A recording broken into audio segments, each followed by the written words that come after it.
Sydney, Hello, Sydney. don't you hang up on me. If you hang up on me, you'll die just like your mother. Sydney.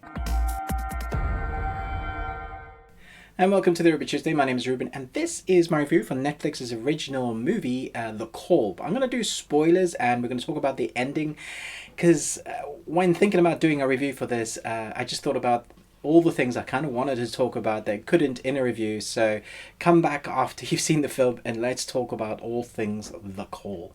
Two people live in different times. Seo-yoon lives in the present, and Jung-suk lives in the past. One phone call connects the two, and their lives are changed irrevocably. So if you took Seven or a serial killer film, or all the serial killer films that we've had, and you mix it up with the lake house or the butterfly effect, that's similar to what this film is. It's a very intriguing story and plot line. So obviously we have this phone that kind of connects those two timelines. We have the two people that are able to, two young ladies that are able to influences each time. One's in the past, one's in the future, and one can help each other. So we see during the film, like, one saved the father from the past, and then we see that I think Jung-suk actually is the serial killer that they were talking about, and so she has the power because she's in the past. She can influence your presence, your future, and so we get this kind of cat and mouse through time. So it's a very interesting serial killer storyline, because I don't think I've seen one through time mess with people like that. That's a very interesting way to have the phone as the split of, I guess, the timey-wimey stuff. We have this house where both people are trying to decipher who's going to do what. It's kind of like a cat and mouse, but also a detective game, and how you can outwit a serial killer, how the serial killer can stay ahead of the person that eventually is trying to outdo her and stop her from killing off all her family members. You know, eventually she starts killing off the Strawberry guy, the farm guy, the cop, her dad, and then her mother, we think, and it keeps flipping things around. I really like the special effects they use when you see time change like a butterfly effect. When one thing is influenced either in the past or the future, we see how things are changed. And I like the effect with like the glass and the ripple and the shattering and everything reforming. I thought they did that really well. Where the story went, though, was a bit confusing, because there's a lot going on, and you really have to keep your wits about you when you're watching this. Not only are there these multiple timelines, you have to see what they're doing with the detective kind of storyline. You know, who's going to kill who, when, the murder weapons, how they can frame each other, be there at a specific time, that kind of stuff. You really have to keep watching, because if you miss a few minutes, like if you look away, you're distracted by your phone, you're definitely going to miss some integral plot line. I thought the cinematography was also excellent. Very nice widescape landscape shots.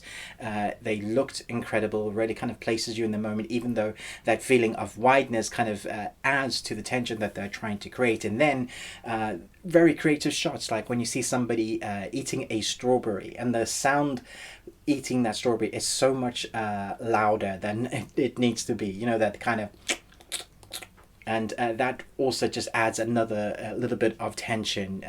And sometimes they decide not to add any score, which is also a powerful effect when you're just hearing ambience. So you're hearing somebody chew, you're hearing somebody say something, rather than having score kind of move it. And then the score comes in when it needs to.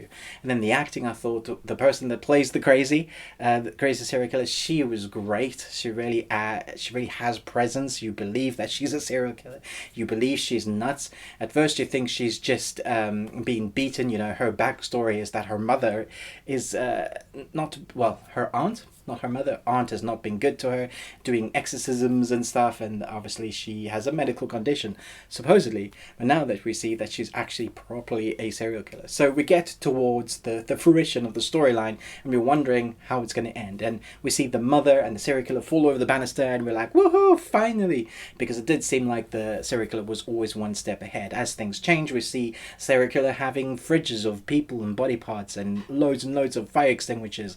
There's so much going on in this. You really do have to keep watching everything, because I feel like there's stuff that the filmmakers put in the film that you could miss quite easily. So then the credits roll, and you think, okay, goodness, thank goodness they've survived the day. There's the mother and the daughter, and everything's going to be okay, until we hear that dreaded phone call sound again, and we see, hey, you're going to die. So this is what you need to do to survive. And then we flash back to the serial killer on the floor. And so this is the part where I think people are going to get a little bit confused. Like, did she survive or did she not? I am sad to say I think that our protagonist was definitely killed off. And, well, the protagonist's mother. And then I think she's going to be killed off as well. Because obviously she's sitting there in the chair. And it looks like the serial killer has won. So basically we have a film where the bad guy wins, and that's quite brave to do. A lot of people don't like that these days. They like to have you kind of sit through a serial killer film to have the good guy win. That's not the case with this one. Let me know in the comments below which moments did you really like. Was there anything you were confused by? Do you think the timey-wimey storyline worked? Thanks so much for watching this, but most of all, until next time, remember, live long and choose it.